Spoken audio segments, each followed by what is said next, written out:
Oklahoma State Cowboys have a chance to go to 10-0 for just the second time in program history as they return to a place that has some bad memories for them. 4 years ago when they came in as number 2 and unbeaten, they suffered an upset that shocked the college football world. Nearly a 4-touchdown underdog was Iowa State. Ball's in the air, and it is intercepted. Touchdown, they did it! I'm not sure that this field can fit all 52,000, but they're going to try. For that, men, I am so ready!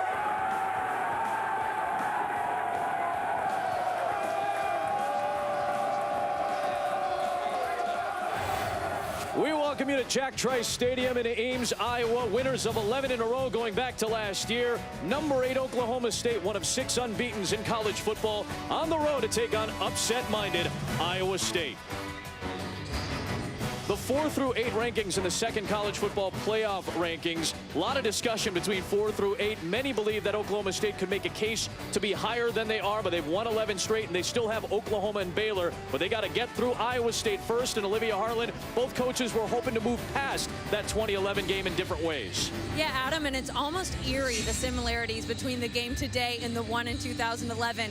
Coach Gundy told me he couldn't ignore it, so he addressed it early in the week, but would not use it to incite revenge in the locker room pregame speech today. Now, Iowa State wanted to get the same message across, but with a visual. On Thursday, Coach Rhodes asked any players who were there that day to please stand up.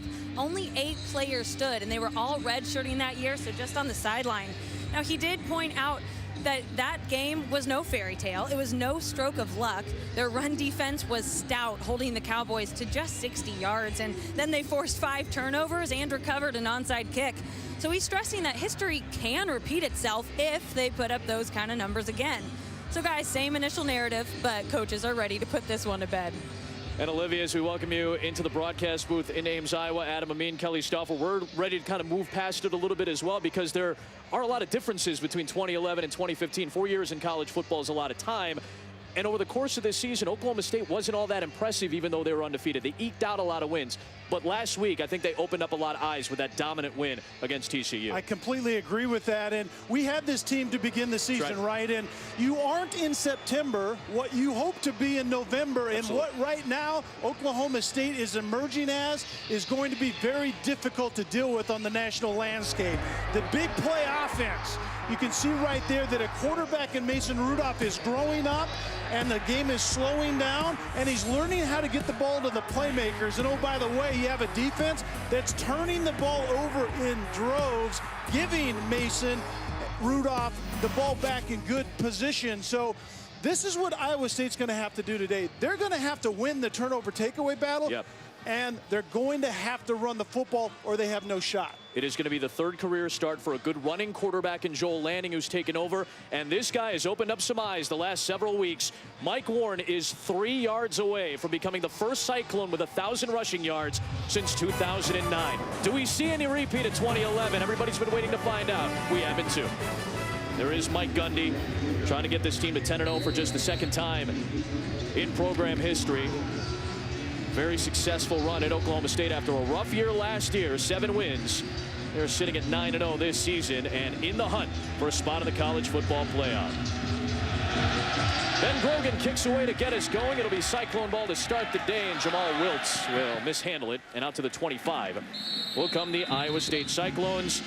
Joel Lanning entered the game against Baylor when the team was down 35-0 late in the second. He played very well, as did Iowa State the rest of that game. Then they shut out Texas 24-0. Very good in that game as well. Some struggles against a good Oklahoma defense last week. Yeah, Lanning is much more of a physical, athletic runner of the football than he is quarterback right now, quite frankly. But he's learning that part of it, what goes into managing the game at the line of scrimmage. And more importantly, Adam, today, he's going to have to throw the football against a loaded box to take away that run that Iowa State presents.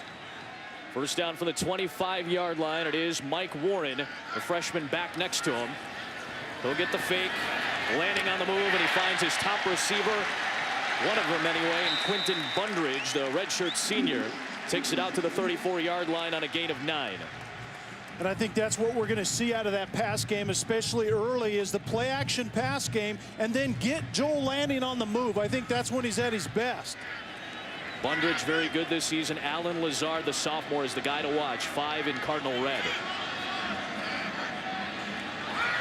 Second straight pass, Lanning wide to the sidelines, and from the near hash, he couldn't get it all the way out to DeVario Montgomery. Let's take a look at our impact players. They are brought to you by Jared, the Gallery of Jewelry. Well, Mike Warrne is the freshman running back that is going to have a big day. And Lazard is the guy outside that has to play well. Ogba is the edge rusher, and Trace Clark, opposite of Ogba, is going to have to play well today also. Trace Clark is in for the injured Jimmy B. Here is Warrne lunging forward. He's got the first down. Needed just a yard. He got 2. And Trace Clark was there to wrap up the freshman out of Oklahoma. Gigantic offensive line at Iowa State. They love to run the football in a zone read type of scheme. Big bodies up front, double team, and then get to that second level.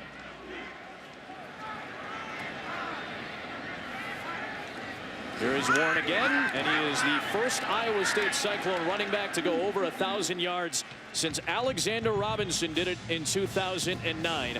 The top freshman running back in the country is Mike Warrne, leading all freshmen this year. Now he owes his offensive line dinner. Absolutely. It's going to be hard on a student-athlete budget, but he'll find something. He said it was well worth it to make sure he takes care of the guys up front who have done so much for him to get to 1,000 this season. Second down and 7. Blitz off the edge, gets picked up, and landing down the middle. It is caught by Quinton Bundridge inside the Oklahoma State 25. The ball got knocked free and picked up by Lazard, but he's ruled down at the 24. A tremendous job, Adam, by Joel Lanning, seeing that the middle of the field is open, and I have one of my best receivers, Bundridge, going to the post. That's a great read by a young quarterback. Middle of the field open. Take advantage of a good post route. 37 yards to Bundridge, the longest play of the season for that receiver. This is a zone read. It's a give to Trevor Ryan. It's a fake to Trevor Ryan, and there goes Lanning all the way to the end zone. 24-yard touchdown, and the Cyclones are on the board first.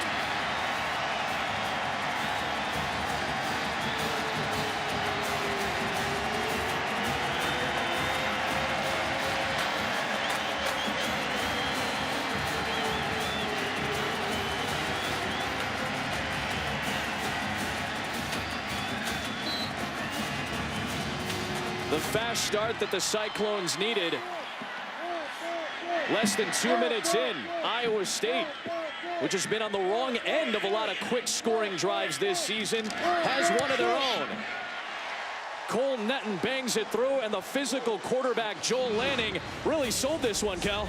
Joel Lanning came out throwing the football, and we know he can do this. Lanning is big, athletic, and pays it off. Great start.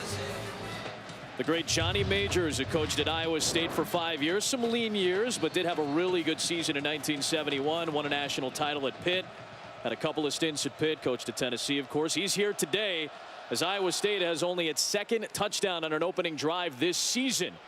And they've got the 7-0 lead as Jeff Carr, the true freshman from Temple, Texas, gets chopped down shy of the 20-yard line. So Oklahoma State, which has scored first more often than not this season, is in a hole early. And they start this drive with Mason Rudolph from the 19-yard line. And it's a give to Raymond Taylor. And the former Kansas State Wildcat takes it out across the 40-yard line. Finally tackled by Dale Pearson after a 22-yard run. And Oklahoma State coming out with 2 tight ends in an ace formation, and it's kind of a, we're going to run the football, can you do anything about it formation, and that was a very successful play to start this one. Winners of 11 straight, all with Mason Rudolph at quarterback, lining up in the gun. 4-man rush, quick delivery, high throw, good catch by Marcel Aitman as he gets good yardage out to the 47. 11-1 as a starter. He lost his first start last year against Baylor. They've won 11 consecutive games since, and he's coming off a 5-touchdown, 0-pick game against TCU. Yeah, this is his 13th start, and this is about the time that the game kind of slows down for quarterbacks that have the ability, and I think this young man has that in droves. Second down for Rudolph, off play action. Plenty of time toward the sideline, and Aitman somehow rips it away from Tribune for a first down catch. Excellent hands by Marcel Aitman. Remember the ace formation they started the game with and ran the football. Same formation, play action pass, and they get the ball down the field. To the 18-yard line. Play fake to Chris Carson. Releases out to Carson, but too high. And it brings up second down. Levi Peters was in coverage. Mason Rudolph, again, continues to get better and better. Right now, just 20 years of age, and we've seen the progression from game one where we saw him to what we're seeing right now, really getting comfortable. And what Rudolph is doing is learning how to use his personnel around him. Aitman, that's a 50-50 ball to a 6'4 receiver. You throw it up and tell your guy to go get it, and absolutely. Aitman makes a play for it. They've been very good in the red zone as of late. They've been really good in the red zone all season. 5th in the country in red zone efficiency. Misdirection and a give to Chris Carson, who's this team's leading running back. They haven't gotten a lot going in the run game. They want to be better, says Mike Yursich, the offensive coordinator. And unable to get much there. It's 3rd down and long. And I think that lack of run game, or at least a consistent run game, is what could derail this team. They're very good in the pass game. They typically have been very good on the defensive side. We haven't seen it early in this one, but it's their run game that's been essentially non-existent.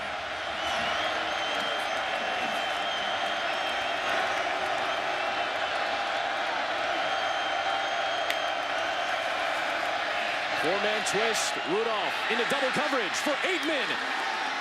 And he was able to come down with it. What a catch by Marcel Aitman. The star of the opening Oklahoma State drive hauls it in for a touchdown. What a catch. And a great throw by Rudolph. Aitman is 6'4", 215, and this is another 50-50 ball like the last reception we saw at Aitman. The same matchup. Nigel Tribune, and it's Aitman that goes up and gets it. That was a very well thrown ball in the sense of giving your guy an opportunity, and Mason Rudolph did it very well on that play. Mishandled snap, and Grogan is still able to put it through. Nicely done by Bryant Reber, the holder, to make sure that snap didn't mess Grogan up. But Oklahoma State, Mason Rudolph, we've talked about his growth. His accuracy has gotten better and better. Puts it up where only Aitman can get it. And one of those great receivers brings it in to tie it. Sam B. Richardson, who was the starting quarterback most of the season, one of 17 seniors on this Iowa State roster playing their final home game at Jack Trice Stadium. Adam Amin, Kelly Stauffer, Olivia Harlan, our fantastic crew here as unbeaten and number 8 Oklahoma State comes into town, trying to avoid anything you all saw 4 years ago when Iowa State upset at the time number 2 in the BCS rankings, Oklahoma State. Oklahoma State with plenty to play for. Oklahoma and Baylor still on their schedule. Oklahoma-Baylor on our schedule tonight over on ABC in a big day of Big 12. Trevor Ryan will take it out from 5 yards deep, and he's going to lateral it to the other side for Jamal Wiltz. There's going to be a penalty marker thrown, and this will likely be an illegal forward pass as he takes it out across the 40. An illegal forward pass by the receiving team. Penalty is 5 yards from the spot of the foul, and it's first down. This looks very close to me. Right here, that's Wiltz laying down up top. Ryan, number 19, is going to receive this football, and then where does the ball go back? He's thrown from about the 7, and that's forward. He catches pass. it about on the 9. That's very well officiated and a big missed opportunity. So it's a 5-yard penalty. It's essentially a half the distance penalty because it was inside the 10. So they line up at the 6. Long field in front of Lanning and Warren, who's in the backfield with him. First down, Warren up the middle. And Warren slips free. And there goes Mike Warrne out across the 25-yard line. Seth Jacobs finally ran him down after a 22-yard run.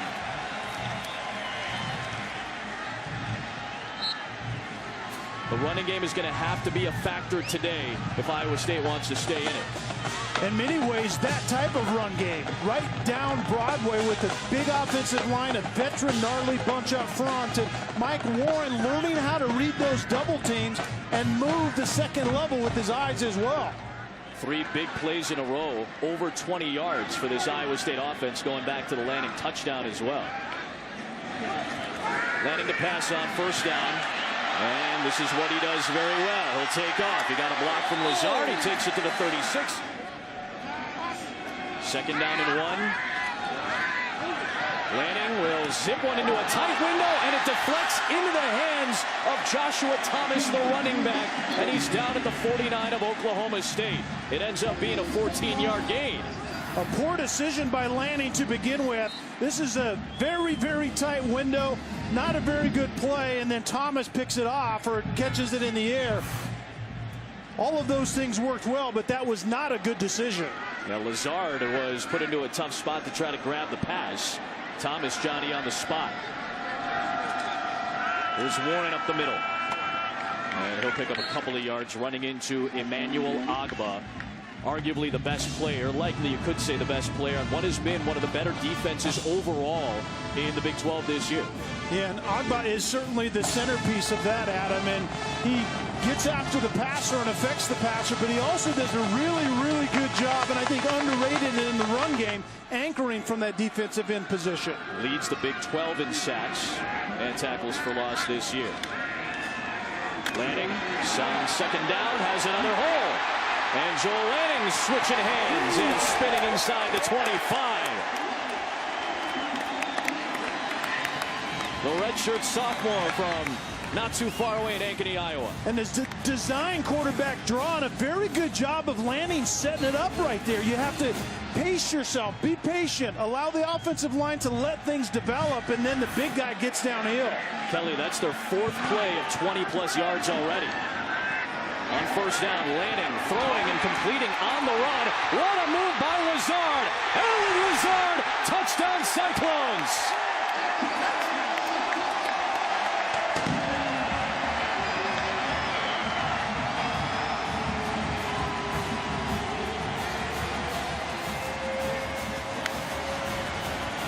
Lazard does such a good job of the adjustment. He's going outside right here. Look at Lazard set down inside and then get up the field. Make eye contact with your quarterback. Find the void and then pay it off into the end zone. All good work by Ellen Lazard. An Iowa State offense that is 95th in the country, averaging 25 points a game. They only mustered 3 field goals in the first half last week against Oklahoma before a late touchdown in the fourth. They've already put up 14 points on number 8 Oklahoma State. Joel Lanning in his 3rd career start, looking like a veteran right now. Part of a huge slate of games in the Big 12 that's going to determine a lot. Into the wind, Chris Francis's kick is grabbed at the 8 by Jeff Carr. And the true freshman seeking space, and he's brought down in a pile at the 28-yard line. From the 29-yard line, Rudolph. Long throw to the sideline, and it was nearly picked off. Looking for James Washington, and Jamal Wiltz was over to cover. Was able to get a fingertip on it seemingly, and it's incomplete. And a nice job by Wiltz breaking off the hash and undercutting this route, and it was more of a zone this particular time. In that first drive, Mason Rudolph was finding one-on-one with one high safety man-to-man underneath, and that time Iowa State went zone on him. Cowboys have so many outside weapons for Rudolph to work with. This is Raymond Taylor, and Demond Tucker with his 2nd tackle for loss on the day. The redshirt junior out of Mississippi with a big play. Iowa State switched to this 3-4, and in a 3-4, you need a guy right over the center. Demond Tucker is that guy. Maybe not as big as you would want, but a very, very active guy right on the nose of the center. We're not used to seeing a ton of 3rd and longs for Oklahoma State. Another 3rd and long in this game. 3rd down and 13. 3-man twist. Rudolph under pressure, throws underneath, and it's incomplete. Looking for Chris Carson. 4th down. All about the coverage. Dale Pearson does get pressure from his defensive end position, only rushing 3, but it was the clutter on the back end. No receiver open, and Rudolph in the end makes a good decision. That was a ball that Carson should have had. So Trevor Ryan will step back to return. He's got a punt return touchdown this season in the opener. And Zach Seiner, who's been dynamite as a punter, will toss one high into the air. A fair catch at the 43. But how about Iowa State offensively? touchdowns on their first 2 possessions for the first time all year. And Joel Lanning, in just his 3rd career start, is looking very impressive in the early going. This is a give to Joshua Thomas, another young running back. He's a freshman, and he takes it to the 49-yard line, brought down by Trace Clark. Well, let me tell you what makes life easier on the offensive side of the ball. When you have big chunk plays, catches of 24 and 37 and runs of 24, 22, and 23, that makes the going pretty slick on the offensive side. It didn't feel like Iowa State could afford a slow start today. Not to say Oklahoma State can't and won't come back in this game, because they've done it multiple times this year, but it felt like the Cyclones couldn't afford a slow start today. Flea flicker. Warrne throwing it back to Lanning, who takes a shot for Lazard. Inside the 15. Beating Kevin Peterson, the outstanding quarterback. Another big play. This is their biggest, 40 yards. It's hard to really explain how good this is. This is actually a flea flicker, but there's a route adjustment that Lanning finds down the field. Alan Lazard was going to the post, and it was covered. That's right. He turned it into a corner route, and his young quarterback hits him in stride. That's next level stuff. Lazard is going to be an NFL receiver someday. He's already building up quite the reputation as a sophomore. From the 11, screen pass, Warrne shifting his way inside the 10, running into the outstanding middle linebacker Chad Whitener. Whitener is taking over the spot left by Ryan Simmons, who is out with a season-ending knee injury, but Whitener was playing a ton of reps anyway. He had his best game of the year last week against TCU with a couple of picks. Well, Oklahoma State could use Ryan Simmons' leadership right now, because this Oklahoma defense is on their heels big time. I'm very surprised to see this from Oklahoma State. After such a dominant win, I know it was a 20-point win, but it was much more dominant than that against TCU, especially from the defensive side last week. Having some clock issues, so now Iowa State lines up with 12 on the play clock. Warrne had him steam, tumbled down at the 3, and it'll set up 3rd down and about 2 here. They can get a first down without scoring. And that's just a simple zone run up inside, and the nearest defender in that gap was Jordan Stearns, the free safety. He actually is a very good tackler and gets down in a hurry, but he's a long ways away from the action. Stearns, their top tackler this season from the safety spot. 3rd and 2. Lanning rolling for Ryan, a tumbling catch, touchdown Iowa State, and the Cyclones lead by 2 scores. What is happening in Ames, Iowa right now?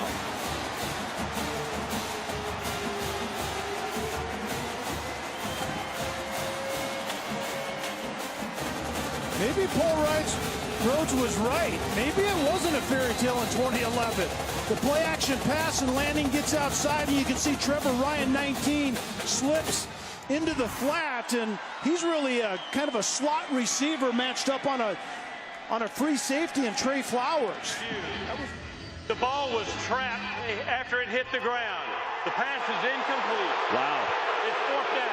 Completely disagree with that. I have to disagree with that, if only because if we're going with indisputable video evidence as the true baseline, it didn't feel like, to us at least, that there was enough there. Yeah, I think the right arm and elbow is underneath this football initially.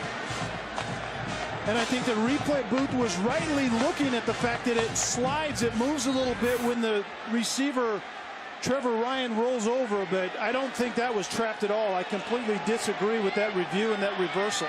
So Cole Netton, who had a bit of a rocky start to the season, has really settled in, and he had a great week last week. 3 field goals, over 40 yards. This chip shot still makes it a 2-score lead as Iowa State has jumped out by 10. This was the touchdown that was overturned. Trevor Ryan ruled incomplete here. On 1st down, swing it out for Brandon Shepard, and the senior out of St. Louis, the big play threat, gets chopped down after a gain of 8. And then we're going to see accelerated tempo once again by Mason Rudolph, and this is where they want to be, but they have to be able to complete passes and move the chains in order to do this. Haven't seen a lot of rhythm from Oklahoma State just yet. And really got Iowa State to jump off sides with Jay Jones. Running away from Jones, and Chris Carson with a hole and a blocker in front.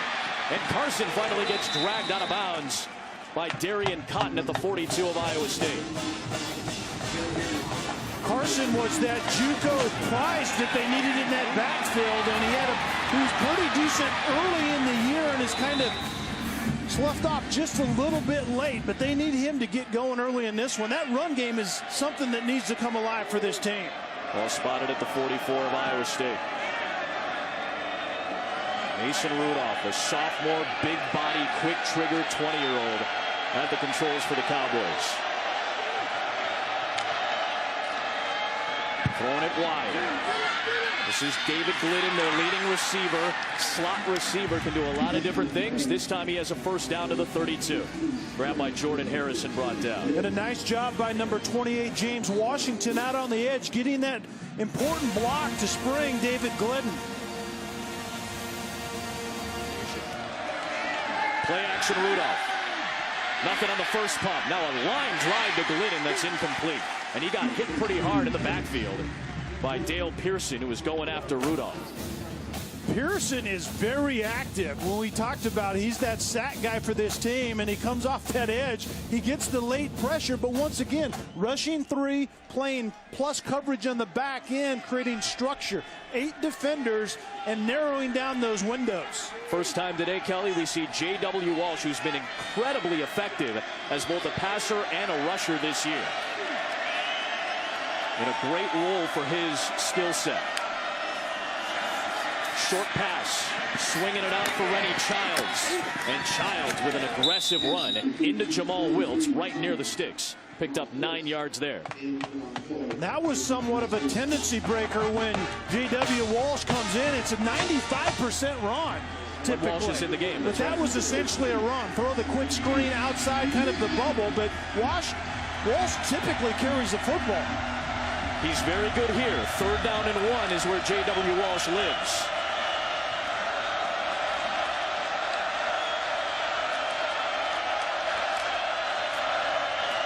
And on 3rd and 1, he does what he's been doing all season, moving the sticks into a pile of Cyclones at the 11-yard line. And this is just about getting more bodies at the point of attack than the defense can get there. And this is all about what J.W. Walsh has brought to this run game. Look at all of the relocation of resources to the left side, the point of attack, and then Walsh just needs a little bit to move the chains. Final 10 seconds of the first quarter. Oklahoma State has come back from deficits all season long. They've eked out some wins. So it's been scary at times for Mike Gundy, who says we're a good team, not a great team. Paul Rhodes said it wasn't a fairy tale 4 years ago when they upset number 2 Oklahoma State. The things that they did in that first quarter didn't look like a fairy tale. It looked like a pretty good football team that has the lead by 10 through 1. J.W. Walsh on that last series, on this current series, on that last play, banged up a little bit. He came off the field limping. Seems to be walking a little bit better. But in those short yardage run situations where Walsh is so good, sometimes you take some more punishment. Saw him wincing a little bit coming off the field. And this is where he would be in the deep in the red zone, and he's not in there currently. First down for Rudolph here. Off play action, over the middle, incomplete. Looking for Washington, who's been so good this last month. Brian Peavy, who's one of the better pass defenders from the cornerback spot in the Big 12, had the coverage. And when Mason Rudolph is in the game, Oklahoma State is almost 7 out of 10 passes. When Walsh comes in, as he is in right now, it's about 95% run, typically in areas like this on the field. He's been so good as a red zone guy, short passing and short yardage rushing.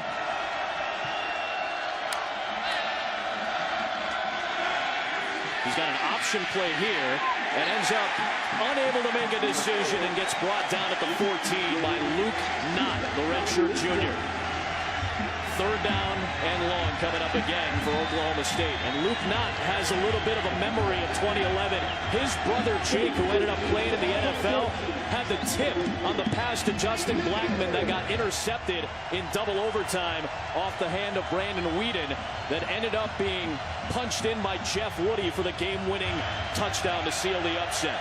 3rd and 13. You suppose big brother called little brother and said, hey, this can be done, right?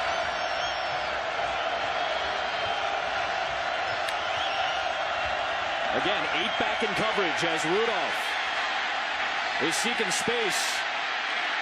Somehow still on his feet and spun down to the 11-yard line by J.D. Wagoner to close the play.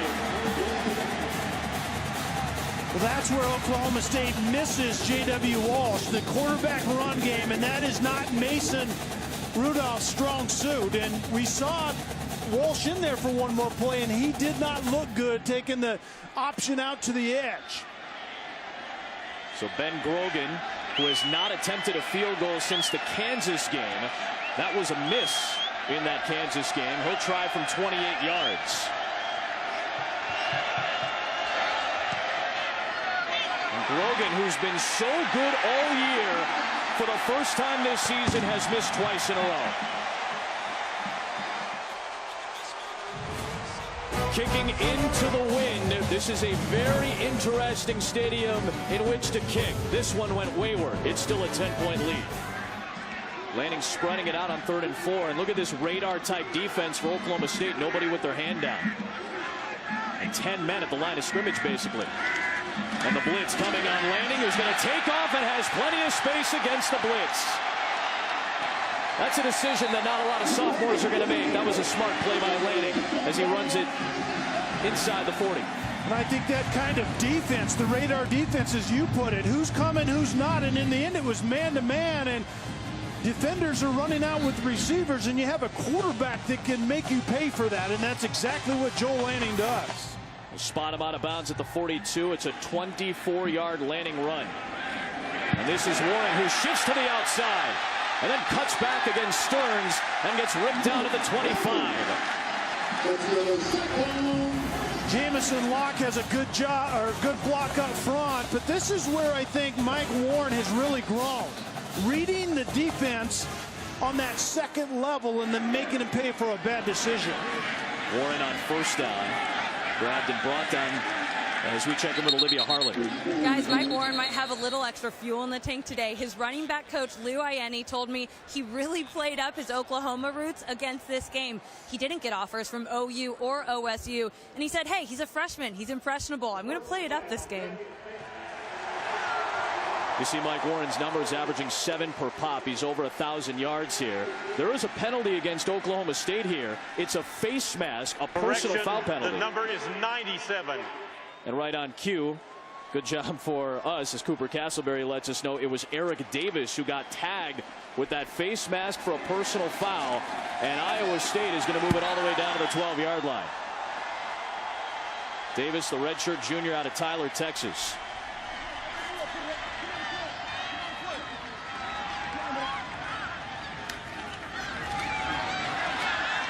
Josh Thomas takes it inside the 10, picks up 3. This is a big moment in this game. We've said it, Oklahoma State has seen double-digit deficits a lot this year, and they've come back from some big ones. But this is not the type of game you want to get behind on the road when maybe some of that juice from 2011 is flowing, not necessarily for the players, but from these fans. It's a magical place, a lot of Iowa State fans will tell you.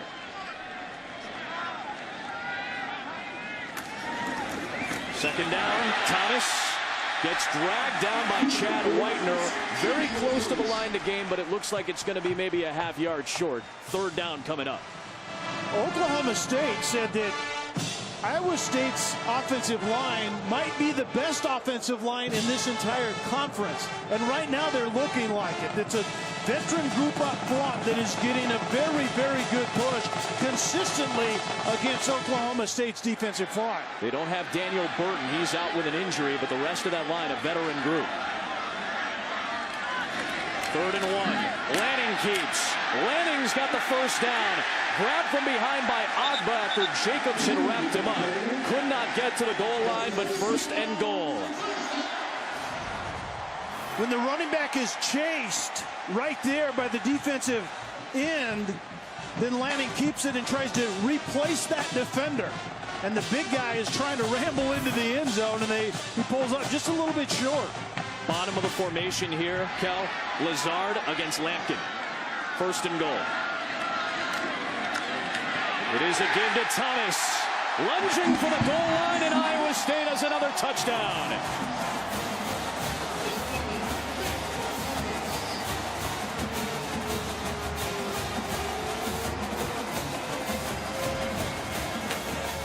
Right now, Oklahoma State has no answer for what Iowa State is presenting on the line of scrimmage. A very veteran group up front that is leaning on Oklahoma State, and Oklahoma State simply is not responding very well to that. Are you surprised by this? This is a bit surprising to see the front of Oklahoma State get banged around like they are against Iowa State. And we've heard so much about Oklahoma State's defensive front, but right now, Iowa State's offensive front might be proven that they might be the best in this conference. Joel Lanning certainly believes that, and they pay it off once again. As number 8 Oklahoma State, which has been in this spot before, down in the first half by 17 points to Iowa State, looking for the upset. Chris Francis kicks with the win, and Carr will take it out from 2 yards deep. And Carr gets dragged down at the 12-yard line.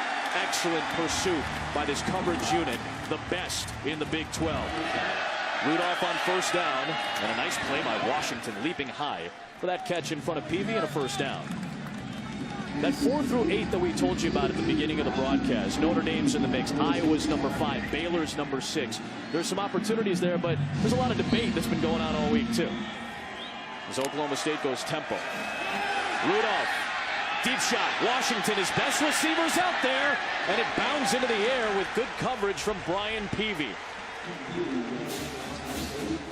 Peavy does a nice job of just getting into the body right there without impeding the path of Washington. That's how to play it, and then turn back and find the football. That was all good stuff. Brian Peavy's a redshirt freshman out of Houston, part of a back end for this team that is probably the most veteran group for this Iowa State defense, led by Wally Burnham, the defensive coordinator. 74-year-old Wally Burnham, one of the greats to ever coach. This is a swing out to Aitman, and a good ankle tackle in space by Jay Jones, the nickel linebacker. That hybrid player who has to be good in space grabbed Aitman. You said it exactly right. Jay Jones is the hybrid player, and it's a lot about tackling in space when you play an up-tempo spread team that Oklahoma State presents schematically, and that was good by Jay Jones right there. And there's Wally Burnham, 7th year at Iowa State, over 40 years of experience. He's seen and done it all. Switching to the 3-4 defense this year, and so far it's looked good. Cyclones are showing pressure on 3rd and 9. Will they only rush 3? Only 3 men are on the rush. Rudolph, nothing downfield. And a great catch on the sideline by David Glidden, trying to keep both feet in bounds. He was past the sticks for a first down. Further on the field is the catch inbound. First down. It seemed like very good footwork by David Glidden on the sideline. Remember, you have to pass it. I think that left foot was always down. He tried to get the right one down as well. Wow. Is it possession? You have it in bounds. Oklahoma State going tempo, runs the snap, and Raymond Taylor takes it inside the 45-yard line. It'll be second down here. That was some great footwork on the sideline by David Glidden, the top target in terms of catches this season. Redshirt senior out of Oklahoma. That was a much-needed move of the chains for Oklahoma State on offense.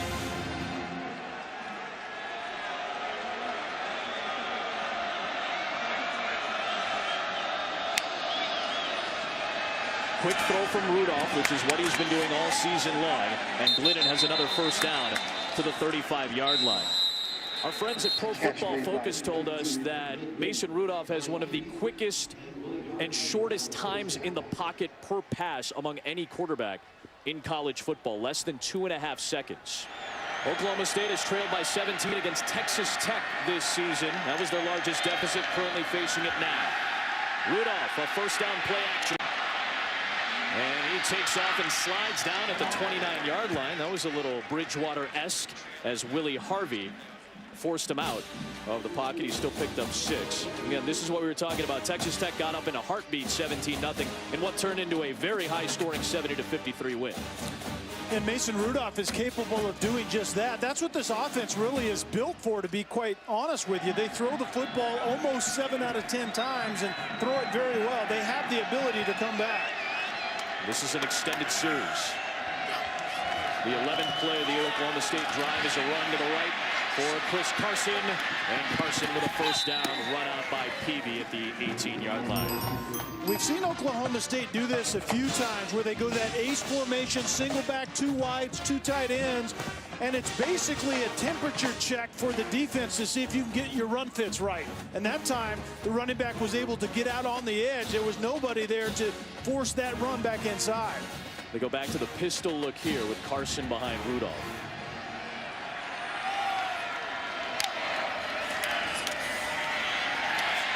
Iowa State really flying to the football that time. Brian Mills ends up running out Carson, but there were a lot of red jerseys moving very quickly once they figured out it was run right. And we see J.W. Walsh coming into the game right now, but you're exactly right, and that's the strength of a 3-4 defense, and that's why they went to the 3-4s, because Iowa State felt that their personnel fits it better. Be more aggressive, be on the move, and fly to the football. Easier to recruit hybrid linebacker defensive back types than it is defensive linemen in the Big 12 when you're Iowa State. Rudolph fake to Aitman. He has Washington in the end zone. Make that Walsh rather. He had Washington in the end zone but could not load up the throw, and J.W. Walsh ends up running it to the 16. And when Walsh is in there, it's 95% run. So what do? You do this, play action pass. But look at the secondary right there for Iowa State.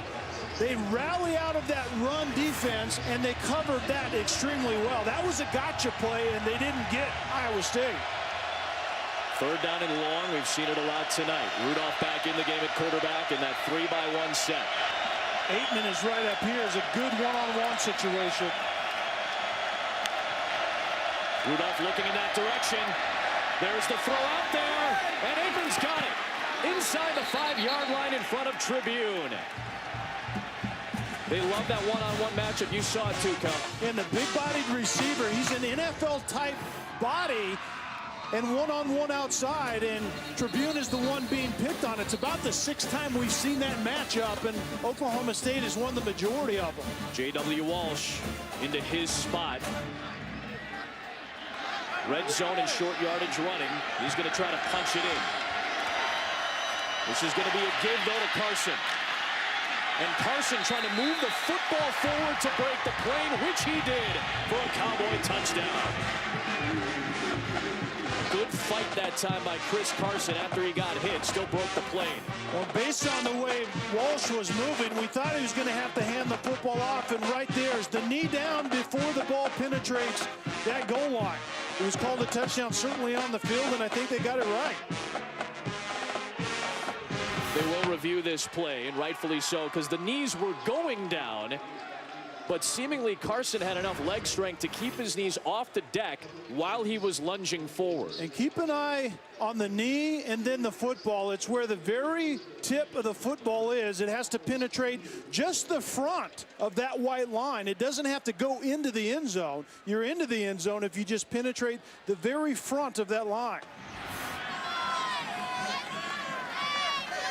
I think the replay booth has been on it. I missed that one to Trevor Ryan because the elbow was down and the point of the ball was down, and then when the ball moved a little bit, that's an incompletion, and they got that one exactly right as well.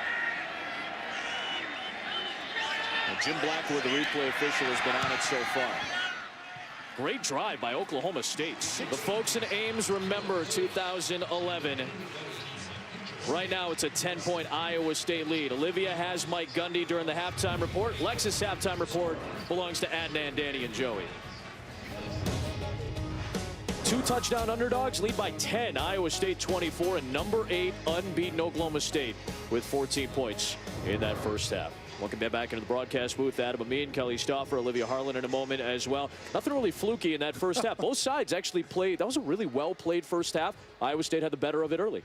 Really impressed with the quarterback, Joel Lanning. What they had to do is he had to be efficient in the run game, check. He had to run the ball effectively. They've done that well. But this is what I really like.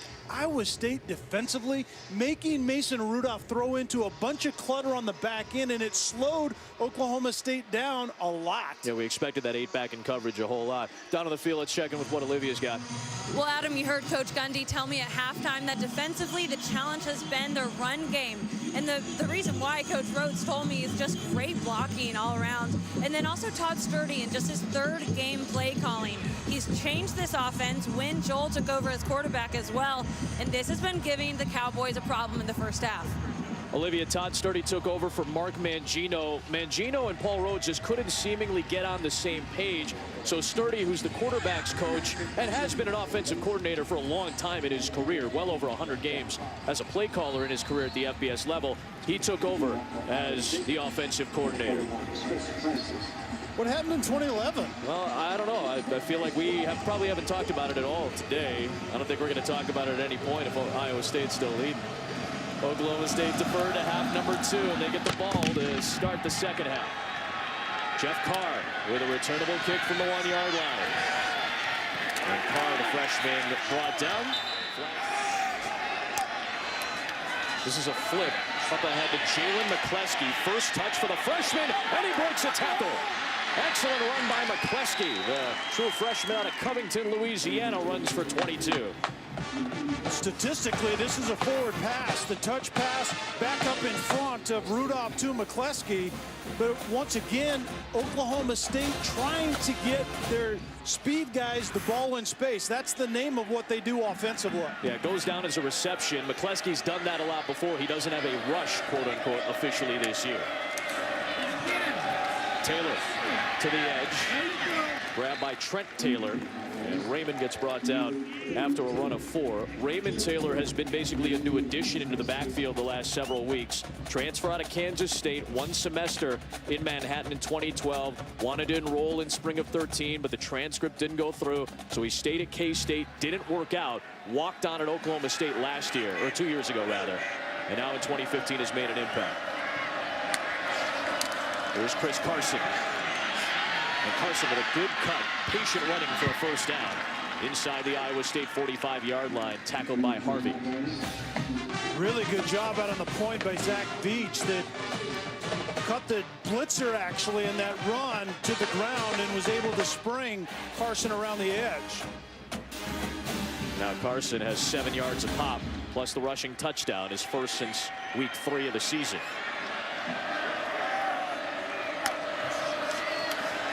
Rudolph looking for Glidden, who may have slipped a little bit as he was in his route. The ball ended up being close to Jamal Wiltz for Iowa State. Second down.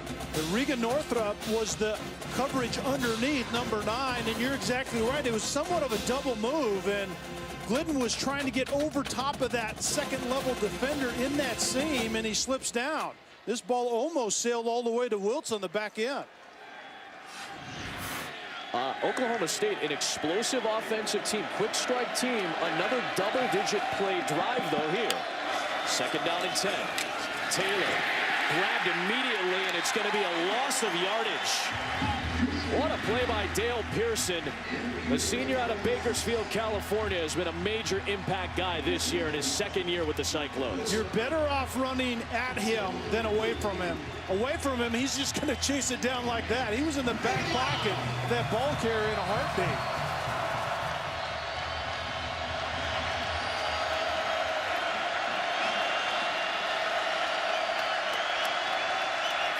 Again, Iowa State only with 3 down linemen, not showing pressure, daring Rudolph to beat him.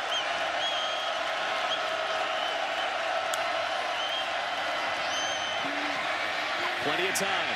Looking for Aitman, who comes back to the ball and has it at the 1. Lunging for the pylon and out of bounds. Richardson is claiming that Aitman pushed off to come back to the ball, but it's a gain of 32. And Richardson might be right. We didn't really see it on that play right there, but Sam E. Richardson was on the coverage. Remember, the matchup in the first half was Nigel Tribune on that coverage, and Oklahoma State went to Aitman probably 7 times in that first half in that matchup. They convert another 3rd and long to set it up for J.W. Walsh at the 1. Touchdown, Oklahoma State, and Walsh does it again.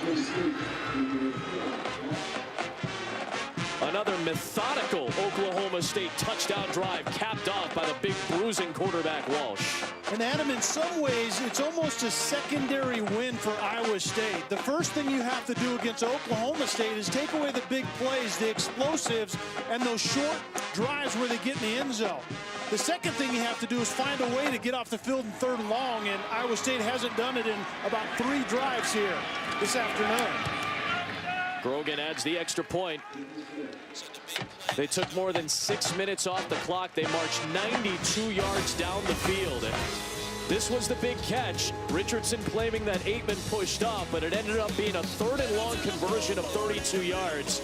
And Walsh caps it off. Cowboys right back in it. Career day for Marcell Aitman already. 8 catches for a career high 132. What do you think on this play that set up the TD? Well, it's 6'4", 210. He's jockeying for position. There's a hold by Sammy Richardson.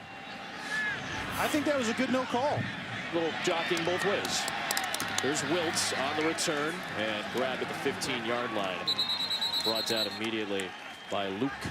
3rd down and 4 for Iowa State. Lanning's got time. This is an out route to Lazard. Not a great throw. Thrown behind Lazard, but this guy makes great adjustments. 1st down to the 32. Ellen Lazard, very good body control, and it's a big body. It's 6'5", 223 pounds, and that time you see Lanning in the pocket, throwing a pass that allowed him to convert. That isn't Lanning's strong suit in the pass game.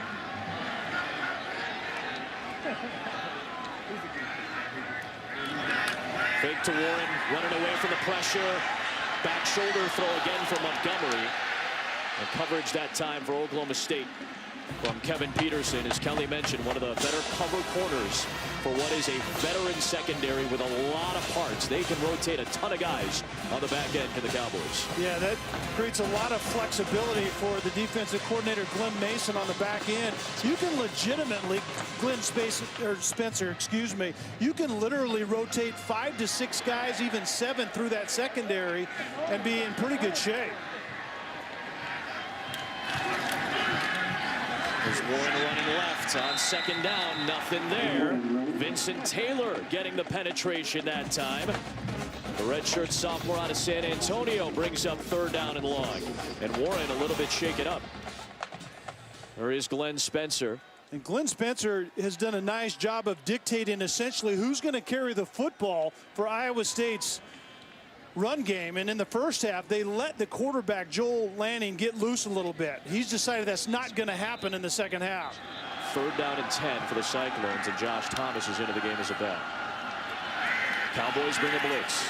Lanning a confident throw, but way off target, looking for Lazard. And it brings up 4th down. Let's go back a previous play when Mike Warrne got banged up. Oh, that right ankle or right leg, perhaps. That seemingly did not take a good turn. There was a lot of Cowboy weight on it from that big front line. You know, one of the things that running backs learn is how to move their legs and feet in order to land well, and sometimes you can't, and that was a good example of it. Bent in the wrong position. Colin Downing had a good punt last time. Just his 2nd punt of the night with McCleskey back to return. It's a pretty short punt, and it does not take a very good bounce for Iowa State. It may have touched a Cowboy, though, on the sidelines, and the Cyclones have it.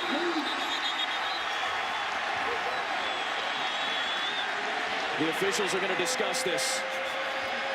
Side judge coming over to talk with the umpire. Side judge is Fulton Carson. He may have had the best look of it. And Cooper Castleberry is on the outside looking in. The umpire rules it in favor of Iowa State. Jim Adams made the call.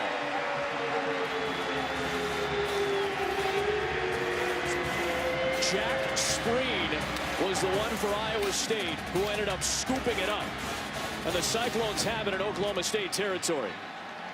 The ruling on the field in this case, Kelly, is extremely, extremely important. The ruling on the field is Iowa State ball. And we'll tell you why in a moment, just to see if it was touched by a Cowboy or not. Closest Cowboy to it looked to be Kirby Tucker.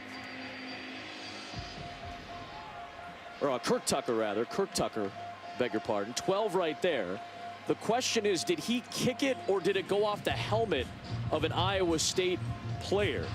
And Cooper Castleberry will have our After further review, the ball hit a kicking team player at the 24-yard line. The receiving team will get the ball at that spot. First down. Nice job by our truck to show you that look in the slow motion. It hit Spreen at the 24. Dead ball right there. We could dive into the rule book all we want. Didn't have to. It was right smack dab right in front of us. And I don't know that that was initially what replay was actually looking at. I think they were looking at the recovery first. Yeah, number 12. Kirby Tucker touched the ball or not, and then they discover that, oh, by the way, it hits Iowa State right in the back of the melon. Pressure from Iowa State. And underneath, catches made by Blake Jarwin. And Jarwin may have lost the football. Scrum at the bottom of a pile at the 38-yard line, and the Cyclones are claiming they have the football. They do. Jarwin coughed it up, and Levi Peters out of the pack with it.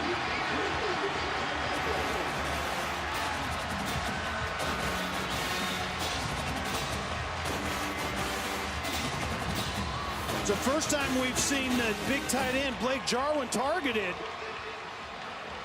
And Levi Peters, actually it was Wiltz on the initial coverage in the hit, and then Peters ends up getting it on the ground. He stripped it away and scooped it up.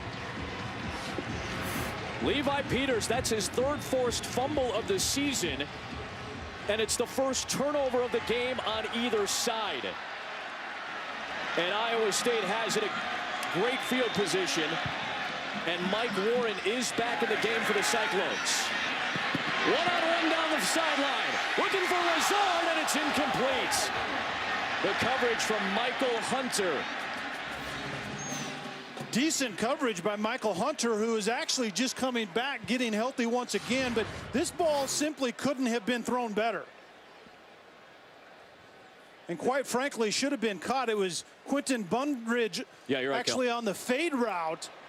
Couldn't have been thrown better, and that ball simply needs to be secured. That Mike Warrne was dealing with a lower back issue. That's what forced him out of the game on the last Iowa State series, but he is back in on this series.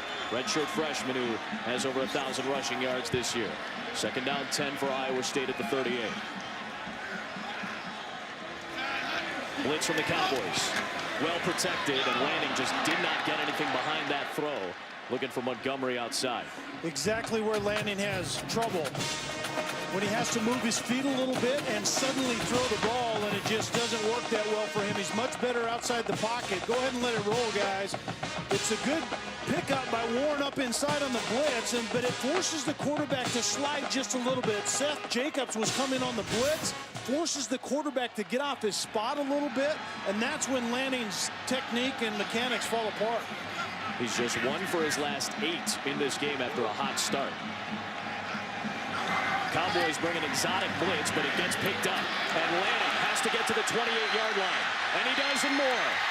Diving down near the 20 for the first down. Over 100 yards rushing for Joel Lanning. I just don't think there's any reason for Oklahoma State to bring extra guys. In this case, it was kind of a zone blitz, and it ends up being one high safety, man-to-man underneath. All of those cover guys in the second level have their backs turned to a quarterback that can make you pay for it. We've already seen it today, and that was a good example of another one. 10 plays of 15 or more yards for Iowa State today, Cal. Zone read, Lanning keeps it with a lot of green grass in front of him. Touchdown, Iowa State.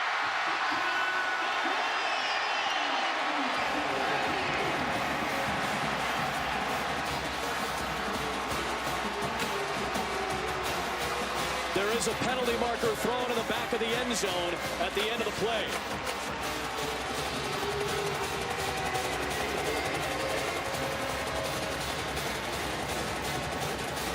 Well, right now, the redshirt sophomore out of Ankeny, Iowa, is having the night of his life. After the play, unsportsmanlike conduct by number 5 of the offense. It's a 15-yard penalty, and it'll be enforced on the kickoff. It's his first of the game.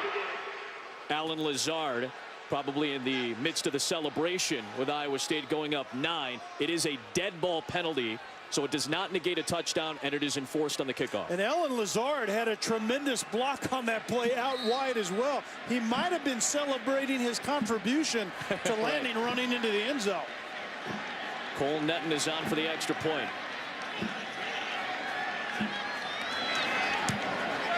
Nice job by Austin Fisher, the holder, to get the laces out. And it's a 10-point lead for Iowa State again.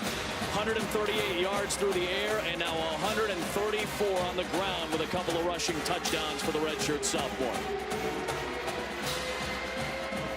You see Lazard right at the end. He kept on going well after the play was over. That's a properly called penalty, which will be enforced on the kick. They have to kick this from the 20-yard line, so Chris Francis into the wind. Good field position could be coming for Oklahoma State with Carr. They'll get stacked up at the 35-yard line.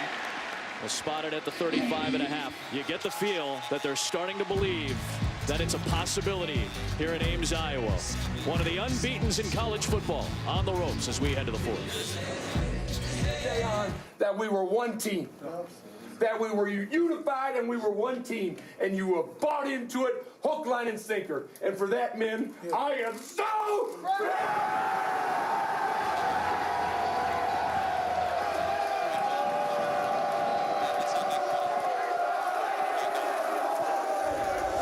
That was post-game 2011 after the upset of the season that shocked the college football world. Here comes Mason Rudolph. The Cowboys down 2 scores, plenty of time. Checks it down underneath. Jarwin, who has a fumble in this game, does hold on, makes the catch, and is able to work forward for 6. Well, Iowa State is dead set on making Oklahoma State drive the football. You can see right there that Oklahoma State has been here before, but make them take the long road. On the ground, Carson. A lot of traffic there, and somehow he finds a good seam. Takes the pop and works all the way down to the Iowa State 40-yard line. Carson, the outstanding junior college transfer, one of the top junior college prospects in the country. They had to replace a lot in Desmond Rowland and Tyreek Hill, 2 of their better running backs from last year. He's been the leading rusher in a large stable for the Cowboys. There's another man in it, Raymond Taylor. Grabbed by Mills, staying on his feet. Gets 6 yards out of it. Adam, we talked a lot tonight about Iowa State wanting to rush 3, play plus coverage on the back end, build layers, and Oklahoma State has to prove they can get into the end zone doing that. Rudolph with time running out. Pearson gets him by the ankles and brings him down to tie the Iowa State single-season sack record. That's 8.5 for Pearson this year. And Pearson is undersized, but man, does he have a quick get-off and a quick motor. He's going to come from that side and eventually get home. Runs the rail, comes back underneath, and remember, he's only 240, 245 actually, so he's undersized, but uses that to his advantage right there. 3rd and 6. They'll keep it on the ground with Carson. And Carson still able to keep his feet churning. Has the first down inside the 30-yard line. That 3-man front dropping 8 is a look that Oklahoma State needs to take advantage of in the run game. They have been inconsistent this year at doing that. That was a good example of moving the chains by taking advantage of a soft defensive look. Darius White checking in for Dale Pearson, who gets a breather. Pass on first down, 8 back in coverage for the Cyclones. Rudolph has the release to Glidden on the outside. Look at Jarwin, his 3rd catch. And Jarwin working all the way down to the 16-yard line. He's got the first down, and Jarwin took a pop. He was a little bit slow to get up after the play, but he's back up on his feet, headed towards the sideline. Now he's got to go back because he's the 11th man, and Oklahoma State wants to go tempo right now. Well, he does not look right. Rudolph, off play action. Nothing in the end zone. Nothing downfield. Works it to the sideline, and Washington makes the catch, but it is ruled incomplete. Line judge said he was juggling the football, so it is incomplete, and it's second down. I think initially Washington, that the receiver did not have control of the ball. Incomplete pass. Yeah, I think Washington was in bounds, and he just couldn't secure it. And then eventually, obviously, he trickles out of bounds. Catch it right there, and it's clean. But look at the ball moving. Yep. And now he's out of bounds. He never did really have it before he went to the ground. And Peavy trying to impede him there and work against those arms. Walsh is in a quarterback. Zach Veach blocks for him on the edge. Walsh cuts it back to the inside and scores. And Oklahoma State right back within a score as J.W. Walsh has his second on the ground tonight. How valuable is this guy? Wow. You talk about finding a role for maybe the most important player on your team. In situations like that, converting short yardage and extending drives, and then getting into the end zone right here. Brogan makes it a 3-point game with a big extra point. Walsh, we were told at the beginning of the season, he's handled the new role very well. He's become a leader. He's continued to be a leader, as he has been most of his career. This, a huge rushing touchdown to get the Cowboys right back within 3. Trevor Ryan from the 2-yard line for Iowa State, up by 3. And he gets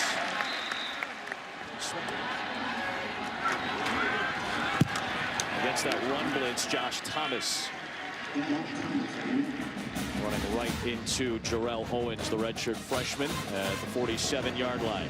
10 minutes to play, fourth quarter. Iowa State's largest lead at one point was 17. Oklahoma State has worked itself back in a couple of times to within 3. You got to get number 7, the quarterback Joel Lanning, out on the edge. You talked about it. You hit it right on the head. The run blitz out of Oklahoma State. Your quarterback has to get to the edges. He's run for 127 alone today. On play action. Seeking space in the pocket, and now Lanning trying to take off with his feet, and he'll get minimal yardage. Ran into Eric Davis, and it's third down. Iowa State 6 of 11 on third down tonight. This is third and medium coming up. Third career start for Lanning. He's been a winner everywhere he's been. His entire high school career was racked up with wins, a baseball title, a football title, third in a wrestling crazy state at 220 pounds. There's one Cowboy with his hand down on the front line. And just a 3-man rush. Lanning stepping up. And he will get wrapped up near midfield by Trace Clark. Clark very good against the run, and he comes up to stop Lanning and bring up 4th down and 5. Defensively, this is exactly what Oklahoma State should have been doing earlier. Remember those big runs on pass downs that Lanning had when there was man-to-man coverage on the back end? I think you force an inexperienced quarterback to do what he had to do right there. Rush 3, drop 8, and make him figure it out. And in that case, Joel Lanning couldn't, and there was nowhere to run. From midfield, 4th down and 5 with Downing. Try to keep this one relatively short. McCleskey steps up with a fair catch at the 16-yard lines.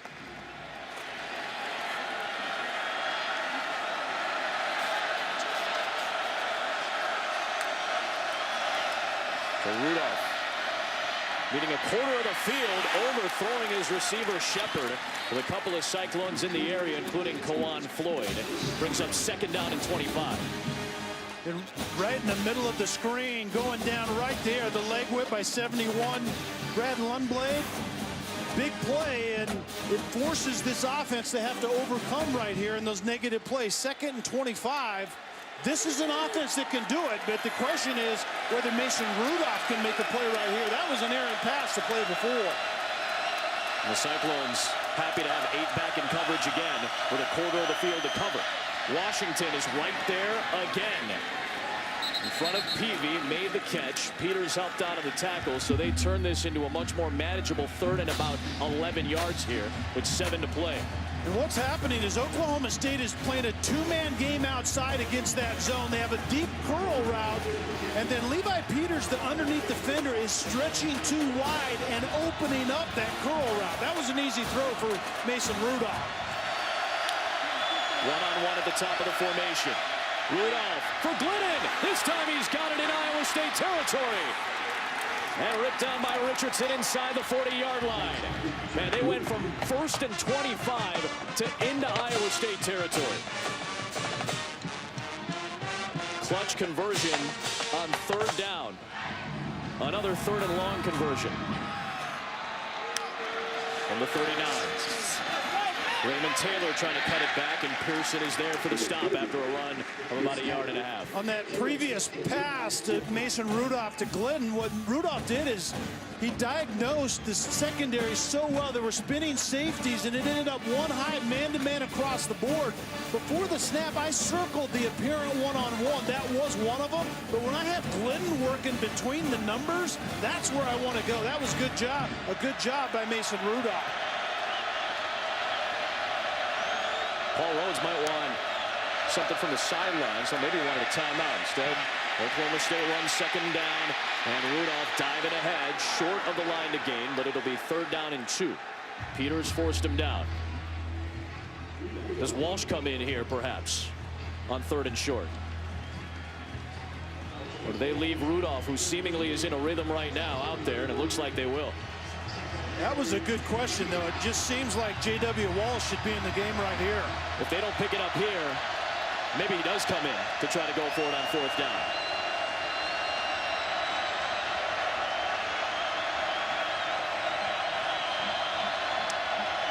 Cyclones bring 5. Rudolph gets rid of it quick and has another 1st down to Glennon, who tiptoes for extra yardage into the red zone at the 18-yard line. Safety blanket again. Yeah, in Iowa State, bringing extra bodies means one-on-one outside, and that's basically a maintenance throw. You get the ball out quickly against the blitz, and that's the guy you want to get it to. You want to get it to number 13, and that's exactly what Rudolph does. You talk about the 2.4 seconds in the pocket. That's why he can get rid of it quickly to guys like David Glennon. Down by 3 in the red zone. 1st down run. Carson putting the shoulder down, not much there. Running into Brian Peavy, the cornerback. And now the clock starts to become an issue here as well. Iowa State has all 3 of its timeouts, and there may come a point with Oklahoma State not in a huge rush and in good field position that Iowa State may want to stop the clock at some point. A drive that started at their own 16-yard line, another long one for the Cowboys.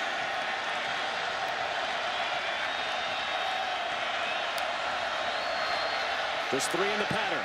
They'll dump it down for Chris Carson, and he's got the 1st down.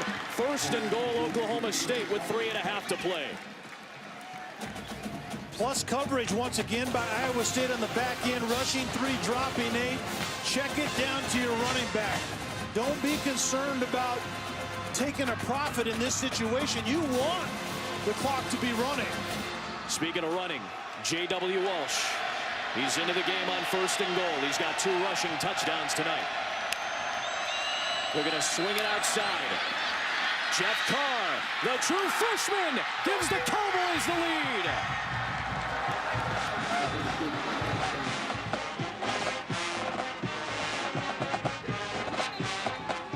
Their first lead of the night on an 84-yard drive. J.W. Walsh, we talked about 95% run when that young man is in the game. He throws a bubble outside, and Carr does enough to get it into the end zone. For the 2nd time this year, the Cowboys have overcome a 17-point deficit and a crucial extra point here. to make it a touchdown game, which Grogan has no problem with. 3:06 to go, and the Cowboys have done it again. They've come all the way back to take the lead. 9-0, up by 4. Already in the holiday spirit here in Ames, part of the Festival of Trees, the Octagon Center for the Arts. Businesses, organizations, groups, they dedicate some trees and wreaths. Turning into a cool night here in Ames, Iowa. Better than 54,000 on hand. The Cyclones led by 17. The Cowboys have their first lead of the night. Trevor Ryan will have a shot from the 2-yard line. And Ryan seeking space towards the sideline. Works out across the 25. J.W. Walsh, who has been a huge factor all year, firing up his defense. They want one more stop to stay unbeaten. 3 to play. Come right back to Ames. Cowboys need a stop to stay unbeaten. Cyclones need a touchdown for a repeat of 2011. Down by 4 from the 28-yard line. Lanning and the Cyclones with a first down pass. Montgomery ducking his head into Lampkin, and the forward progress gets him to about the 35-yard line. All 3 timeouts remain in Iowa State's pocket right now. And obviously, we need to keep an eye on number 38, Emmanuel Ogbah, getting after that guy right there. Number 7, the quarterback, Joel Lanning, in this situation. Fake to Warrne. Away from the arm side, throwing near the sticks, and the catch made by Carson Epps. True freshman with his... The true freshman needs to turn and get out of bounds right there. That is what he needs to do. 4th catch in the last 2 games for Epps, but still shy of the line to gain. 3rd down and 1. Blitz coming from Oklahoma State, and Lanning throws dangerously to the sideline, and Peterson was nearly there to pick it. Intended for Lazard, and it is 4th down and 1. I don't agree with this call at all. Kevin Peterson's going to break on Lazard and blow this play up, but get your first down. You've been running the ball effectively all day. You're 3rd and 1. Go ahead and run the football and convert. That's what you should be doing here. Now you're basically forced to throw the football. Now it's 4th down. They've converted once today. Run play. Warren trying to stumble forward, and he got grabbed from behind by Chad Whitener. Stop shy, and the Cowboy defense comes up clutch.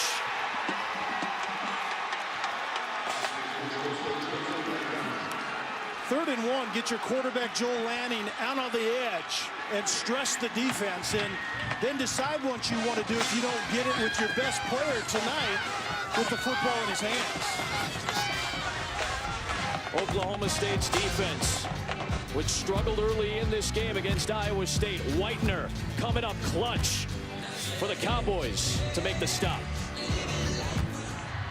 ESPN College Football presented by Cars.com. Oklahoma State with a stop to get the ball back. Game not over yet. Iowa State has 3 timeouts, but they need 3 quick stops.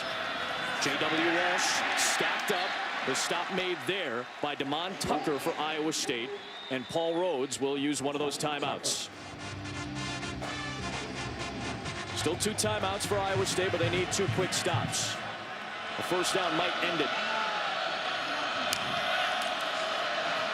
Walsh. Tucker was the first man there. It's had a big night tonight on the front line. There's the second timeout. Iowa State calls their second timeout of the half. 30-second timeout. Big 3rd down and 13 here. Walsh again. And he gets dumped down. Jordan Harris was there, so Iowa State should get the ball Iowa back. State calls their final timeout of the half. 30-second time. We haven't really touched on it too much tonight, but Iowa State has not been to a bowl game since 2012. They're 1-17 in their last 18 games against top 25 teams. They need to win tonight and their next 2 games just to get to bowl eligibility and get to a bowl game. And a lot of people around Ames, Iowa keep using the phrase, a lot of the media around Ames, Iowa keep using the phrase, Paul Rhodes is coaching for his job. He's been pretty good about not having to address it or addressing it properly with his team. But this game has more implications than just for Oklahoma State. Yeah, they go on the road to play at Kansas State and at West Virginia to try to get to that bowl game. So tough road to hoe, no doubt about it. First things first right here tonight. Signer's been great the last couple of weeks. He's been very good all year. Ryan has a punt return touchdown in his career. Signer trying to pin it. That's a pretty decent bounce. Oh, my Lord. Dead at the 5-yard line. Excellent punt by Zach Signer. No timeouts. A minute 44. Joel Lanning has struggled since a 6 of 7 start in this game. 5 for his last 14 throwing the ball, and he's going to have to throw it. 8 back in coverage for the Cowboys. Deep out, picked off. And that should seal the deal for Oklahoma State as Jordan Stearns comes up with his first career pick to seal it for Oklahoma State. And the Cowboys will survive this trip to Ames and remain unscathed, and they'll move to 10-0. And really a fitting end if you're talking about Oklahoma State's team as a whole. This defense has been taking it away in bunches. And Lanning just airmails Epps right there on a corner route, kind of that type of route you have to get over top of coverage underneath and get it there before the safety, but just airmailed it. That certainly isn't Joel Lanning's strong suit yet in his career.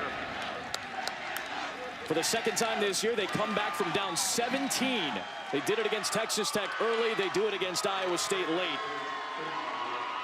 And Oklahoma State can take a breath. And now the Big 12 truly does go through Stillwater with 2 games remaining at home against Baylor and Oklahoma. We were wondering in game 1 of the year whether we would get to this point, and yes, we're right exactly where Oklahoma State hoped they would be. This conference championship is certainly going to pass through Stillwater. 35-31, Oklahoma State. They've won every meeting against Iowa State since that 2011 upset. Looked like it was in doubt for a little while. The Cowboys win it. Mike Gundy's with Olivia Harlan. Coach, you did not let history repeat itself. What were you able to do tonight that you didn't in 2011?